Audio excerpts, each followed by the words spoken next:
Hi guys, it's Princess Dahlia and this is my another video. Oke, ngomongin soal screen time, gadget, teknologi itu udah nggak asing banget ya pasti. Bahkan screen time tuh udah jadi kayak bagian dari kehidupan kita. Sejak everything from home itu kita pasti terus berinteraksi sama yang namanya teknologi tiap hari. Ya jarang banget kalau misalkan ada yang sehari nggak sama sekali pegang gadget atau at least nonton TV gitu ya. Sebenarnya nggak ada yang salah sama teknologi. Bener-bener teknologi itu kan bisa ngebantu kita untuk ngelakuin aktivitas sehari-hari kan. Cuman satu hal yang perlu kita ingat lagi, kita ini kan manusia, kita yang menciptakan teknologi, dan sebenarnya kita tuh punya authority di atas teknologi loh. Kita yang bisa kontrol, kita yang punya kuasa untuk teknologi yang ada. But the problem is, sayangnya tuh banyak orang yang nggak sadar kalau posisinya tuh ke switch gitu. Yang mestinya kita di atasnya teknologi, tapi malahan tanpa sadar teknologi yang ada di atas kita, teknologi yang menguasai kita, yang mengikat, kontrol kegiatan kita sehari-hari. And that's why aku juga buat video The Art of Screen Time ini, dan aku juga mau bagi itu jadi 2 video, minggu ini sama minggu depan, karena kalau misalkan jadiin satu ntar kalian bosen kelamaan.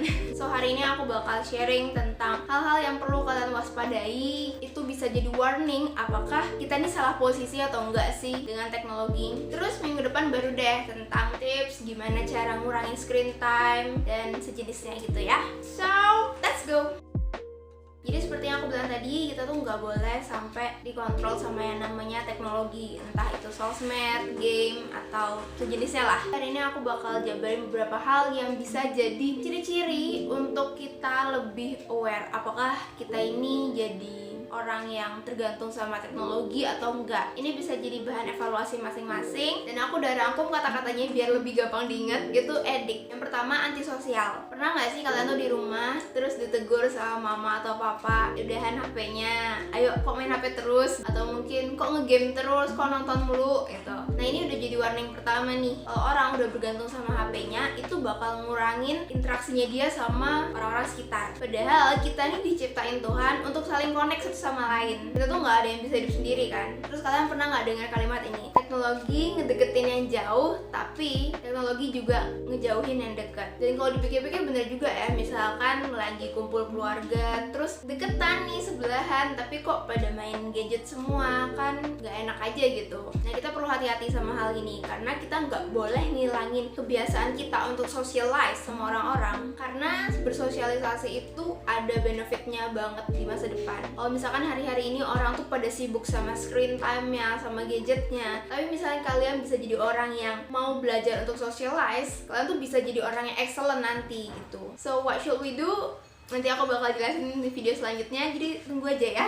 Kita lanjutin dulu. Nah yang kedua adalah distraction. Distraction ini ketika seseorang punya banyak fokus di satu waktu yang bersamaan. Masih inget gak sih sama istilah nomophobia? Itu beberapa waktu yang lalu sempet rame juga ya. Intinya nomophobia itu adalah orang yang punya feeling ketakutan ketika dia tuh gak ada di dekat HP, atau misalkan sebenarnya gak ada bunyi notif apa-apa, tapi kayak refleks aja ngecek buka HP. Pernah gak sih kalian kayak gitu? Dan ini juga hal yang perlu kalian aware gitu. Ketika kalian bangun tidur, apa sih yang pertama kali kalian ambil? Apakah kalian langsung buka HP? Terus waktu kalian mau tidur juga, apakah HP itu bener-bener benda terakhir yang kalian pegang? Or even hal simple juga, misalnya kalian mau pergi makan, tapi waktu makan tuh kalian nggak bisa tenang gitu loh, kalian nggak bisa fokus sama makanan kalian, malahan fokusnya kalian juga kebagi sama yang ada di HP kalian, atau kalian khawatir ada yang hubungin atau segala macam gitu. Kalau kalian punya kekhawatiran kayak gini, itu perlu diwaspadai juga ya guys. And then depression. I'm not going to say depresi yang kayak kesannya serem gitu ya, tapi mulai dari hal paling simple. Seberapa sering sih kita ngerasa tertekan ketika lihat sosmed orang lain gitu ya, atau mungkin kita jadi lebih sering iri sama kesuksesan orang lain. Hati-hati loh sama hal-hal yang kayak gini, karena hidupmu yang sebenarnya awalnya tuh udah happy, udah cukup bersyukur, tapi karena kita terlalu sering lihat sosmed, kita terlalu sering ngebanding-bandingin diri sama orang lain, kita mulai jadi gak bisa bersyukur lagi. Kita ngerasa susah untuk happy. Nah parahnya lagi, kalau kita bisa sampai ngerasa kalah sama orang itu, ketika kita udah ngerasa kalah, kita jadi gak pede, terus yaudah jadinya ujung-ujungnya tuh depresi gitu. Kalian ngerasa dapet tekanan, ada tuntutan dari luar, padahal sebenarnya nggak ada yang nuntut kalian untuk kayak gitu. We need to realize kalau orang-orang itu pasti posting sesuatu yang nunjukin sisi terbaiknya dia. Gak mungkin dia nunjukin hal-hal jelek tentang dirinya gitu. Sama juga kayak kita kan, hal jeleknya kita pasti tunjukin hal yang baik. So be careful dengan apa yang kamu lihat, apa yang kamu baca, oke? Irritable.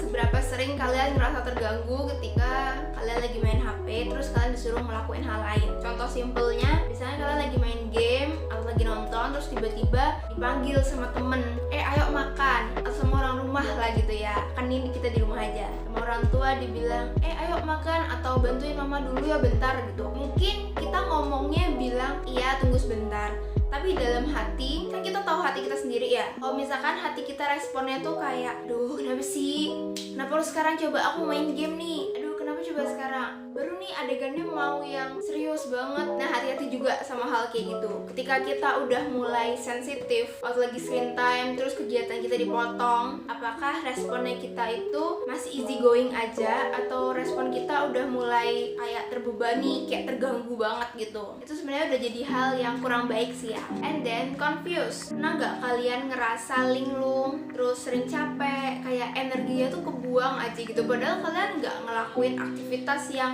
banyak banget. Kegiatan kalian tuh ya masih fine aja, apalagi misalkan nih contoh di rumah kita study from home. Kalau online kan ya udahlah mantengin laptop, mantengin HP gitu, tapi kita ngerasa energi kita kebuang banget. Misalkan yang suka main game nih, kan main game tuh ngejar level, ngejar gold, hadiah, uang dan segala macamnya ya. Pernah nggak sih punya perasaan abis main tuh kayak capeknya tuh capek batin gitu ya, dari dalam capeknya, bukan capek fisik. Nah kok bisa sih kayak gitu? Misalkan nih contoh aku ambil yang game tadi ya, jadi si anak ini main game berjam-jam untuk ngejar gold. Jadi dia ngejar sesuatu di dunia maya dan he achieve it gitu. Cuman ketika dia back to real life, dia tuh baru sadar, oh iya ya gue nggak ngapa-ngapain nih di dunia nyata, aku nggak belajar, aku lupain bantu orang tua aku nggak bersih-bersih rumah gitu. Dan feeling of confused ini yang jadi problem banyak orang, kayak mereka susah nyeimbangin antara dunia nyata sama dunia maya. Last one, time wasted. Oke, kita tahu ya setiap barang yang jumlahnya terbatas itu pasti jatuhnya lebih mahal. Misalkan kayak brand apa gitu ngeluarin barang limited edition. Biasanya limited edition itu pasti harganya lebih mahal dibandingkan harga-harga barang normal. Dan itu juga sama loh sama waktu kita. Waktu yang kita punya itu terbatas, cuma 24 jam sehari guys. We need to realize kalau waktu itu benar-benar berharga. So ya, karena dia berharga, kita harus bisa menghargain waktu yang ada. Dalam jumlah waktu yang sedikit, 24 jam, kita ngelakuin apa aja sih? Kita udah berhasil belajar apa aja sih? Hal-hal apa aja yang udah kita lakuin dan seberapa besar dampaknya dalam kehidupan kita, dalam dunia sekeliling kita. Itu yang bisa kita pakai evaluasi. Coba dipikirin lagi deh, sama 24 jam ini gue megang HP ngapain aja ya? Apakah cuma main game? Apakah cuma scroll Instagram? Atau aku bisa dimanfaatin gadgetku, laptopku dengan belajar, cari info-info baru, ikut webinar dan segala macam. Cuma kalian yang bisa jawab. Spoiler dikit untuk yang next tips adalah jangan sampai prioritas kita kacau. Jangan sampai gara-gara screen time, gara-gara teknologi yang ada, kita jadi bingung nih bedain aktivitas yang mana sih mestinya kita lakuin. So ya, itu aja video dari aku. Panjang nggak ya? Enggak sih kayaknya, pendek. Kita bakal ngobrol lebih lanjut lagi di video selanjutnya tentang gimana sih caranya biar aku bisa mulai berkurang nih dari screen time. Aku nggak kepingin punya ciri-ciri yang ada aku sebutin sebelumnya. So, stay tune guys. Bye-bye.